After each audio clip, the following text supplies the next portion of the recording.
The AMARA woman is a uniquely designed, strong, essential, and graceful woman on the journey to improve her total body wellness through social connections, health, and happiness, and with a sense of purpose. You're tuned in to My AMARA Letters, real intimate solutions to your really intimate matters, advice letters answered live by Dr. Yvette.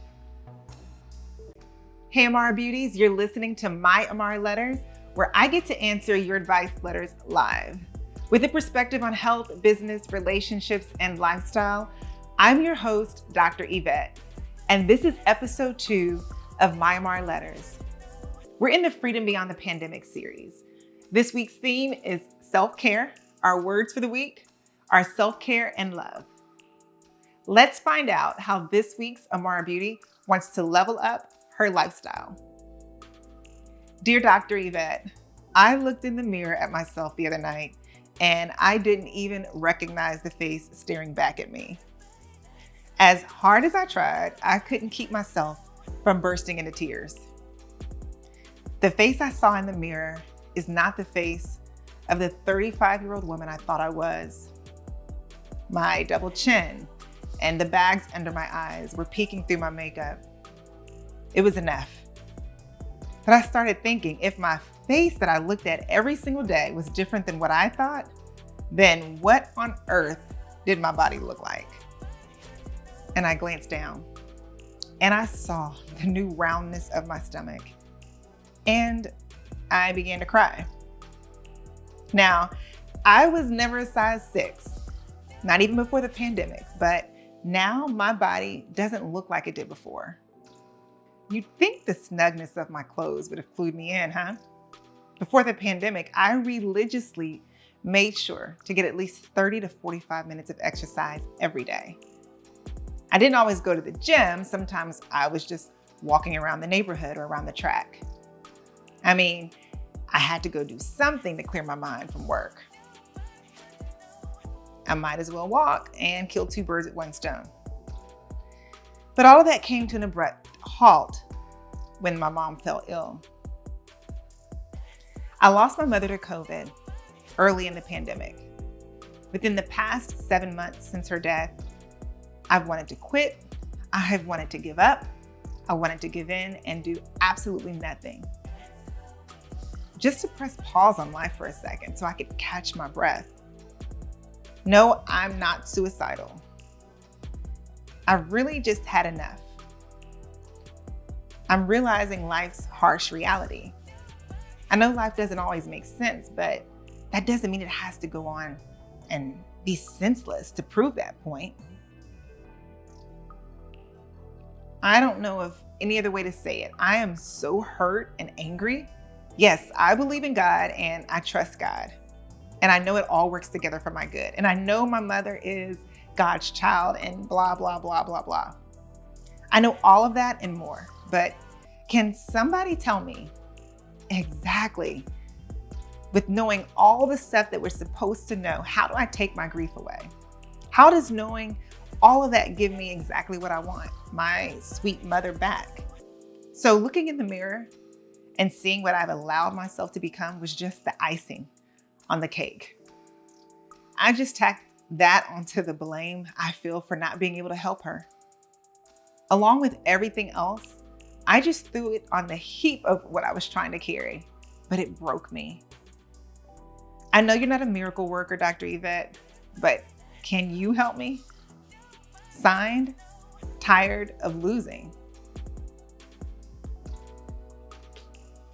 Dear AMARA woman, first, I am terribly sorry for the loss and grief you feel. I am sending thoughts and prayers of comfort and strength your way.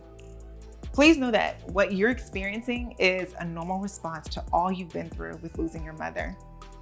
You were only displaying very human actions and reactions to grief, so don't kick yourself. Shoot, life kicks us enough by itself, so don't help it. But it's during the most trying times in our lives that we have to lean heavy into self-care and allowing others to show us love when we're too overwhelmed to do it for ourselves. To show yourself some self-care, I suggest finding a grief counselor, a grief group, a therapist, really to help you find your way through all that you're experiencing. what you need to understand is that no one can tell you how to grieve or how long you can grieve. Everyone processes grief differently. Two people of the same gender, upbringing, and age can experience the same loss at the same time, but not go through the same grief process. And this is because grief is an individual process and it deals with our internal being, not our external being. Also, we can grieve for more than the death of a person. We grieve because of a feeling of loss. I say this because you mentioned not knowing who you were looking at in the mirror. This tells me that on top of the loss of your mother, you feel like you've lost yourself. This too is common. Even before your mother passed, your eating, your exercise habits, they probably took a turn because of her being sick and being in this worldwide pandemic. Am I right? During all of this, you're experiencing a lot of stress, and stress that is not dealt with effectively can create this havoc in our mind, havoc in our body, and in our soul. And many of us have fallen culprit to the stress of life, me included. And when we face this extremeness in life that negatively affects our spirit, we tend to stop doing the natural things that feed our brain, that dopamine and endorphins that we need, like exercise, to feel happy. It also rids our brain of the chemical that makes us anxious and stressed. So I highly suggest that you start walking again. Even though you're experiencing a different level of stress, I want you to think back and remember that walking is where you found your peace before. That peace you seek is still there. It's still waiting for you. Even if it's just walking inside your home or walking around your block, start walking again. You might even think about joining a group of ladies that walk. And this connection could really prove to be beneficial to your entire self-care routine. I know you've probably heard that it's okay not to be okay, repeated many times.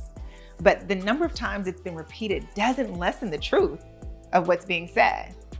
I do want to add that it's perfectly okay not to remain un-okay. In other words, not going through the grief process to eventually empower yourself to be better is not a testament of the love you have for the person you lost. Actually, the contrary is true. So becoming a better you and moving forward with grief is the true demonstration of your love for your mother and the love that you have for yourself. Your victory is in effectively managing the pain, not trying to just wish it away. You're seeking comfort by wishing the pain wasn't so, but it is. And I'm not promising you change in a certain time frame, but I do promise you that there will be change for certain in time if you frame your life, even during these times. Like, frame it like you want it, not how you feel about it. Today, I simply speak to you and tell you to live. That woman you thought you'd see is still in you. Push like you have before and bring her back to the forefront.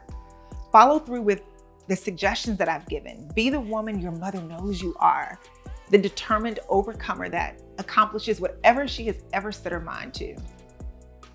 You've got this.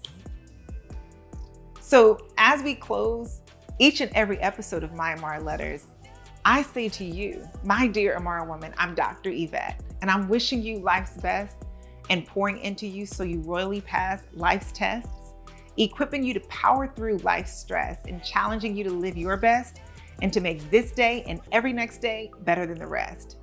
You are strong, resilient, and essential, rare, delicate, and graceful. My beautiful AMARA woman, keep loving and living in the freedom of being you. For the complete letter and response, subscribe to My AMARA Letters, available on all podcast platforms, or visit theamarawoman.com. For a full visual experience, watch weekly episodes on YouTube, search The AMARA Woman, take a listen, and subscribe.